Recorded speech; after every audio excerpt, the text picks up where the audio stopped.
Chicago. I'm Killer, and I'm with the Wolfman. What's up, Wolfman? Oh, not a whole lot. Trying to burn down the house today with this housing numbers. Well, folks, let's get into this zone, the CMZ zone. It's Thursday, February 16th, and the hits do keep on coming. And speaking of one of the hits, burning down the house, take us out, Wolfman. Well, basically, this morning we got this new home sales number, and the new home sales and permits keep rising. So the builders keep putting more homes on the market, Supply, new homes, right. more supply. Well, what's that doing to the existing home market? Well, for one, you can't get a loan for an existing home right now. It's easier to get a loan for a new home.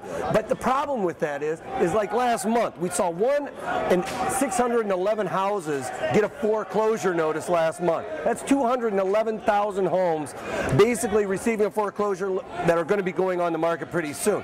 So, you know, supply and demand, we always talk about that. That's increasing the supply, decreasing the demand, and it's causing the houses prices to go down.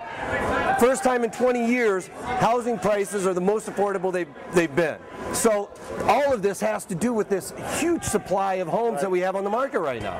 It's an interesting point that Wolfman's bringing up, and we see a slight disparity in some of the data this week, folks. You know, we saw the Empire State came out with that manufacturing index we like to look at strong. Philly Fed came out 10.2, a little bit higher than expected today. However, let's go back to Monday, retail sales, not so much. No. So are we building it? Are we making it? Are we putting more supply out there? Will people buy it? That is the question. Hop on to the CMZ. We'd love to hear the banter back and forth. But Wolfman, you bring up a great point right now as this market kind of looks for leadership. Where are you seeing leadership right now? Because we saw that S&P kind of come off yesterday. Apple, the new barometer, Dr. J was talking about Apple. It truly is its own little VIX, right? It really is. Well, I mean, I think it was something like 90% of the upward volume in the NASDAQ yesterday. And it, you know, it garnered 17% of the weight in the index.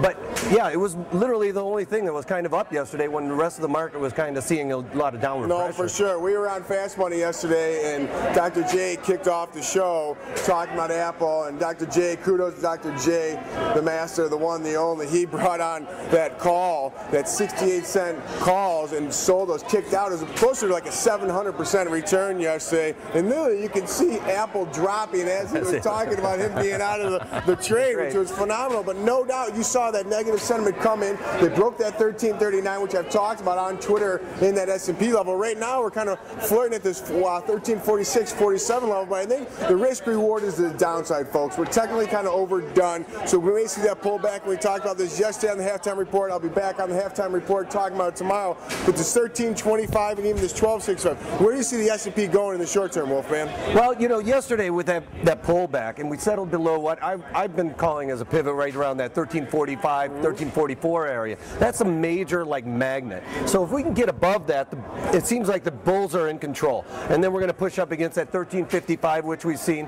1363, I think, is a target for, you know, I've had as a target for a long time. Haven't seen it, but, you know, if we can get above this 1355, which has given us a little bit of grief, we can probably push up to that.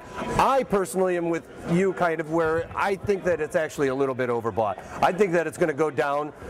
What did I have my numbers? 1339, 1307 on the low end. That's a major support area, but I do see us trailing off a little bit. But, you know, I've been talking about we're kind of stuck in a trading range. We keep popping down to those levels, getting everybody short, and then what do you know? We're right back up again. To Wolfman's point, we have seen this sleepy kind of melt up, so we will possibly see that Vin Diesel, Fast and Furious, move to the downside here. So we'll see, but from the Florida CME Group, always a pleasure to be a Wolfman. Tonight, be at the Bulls game watching the Celtics. It's Derrick Rose bobblehead night. Make sure you get there early. If you see me, give me a shout out. And one other thing you have to remember, be the hammer, not the nail. Take that.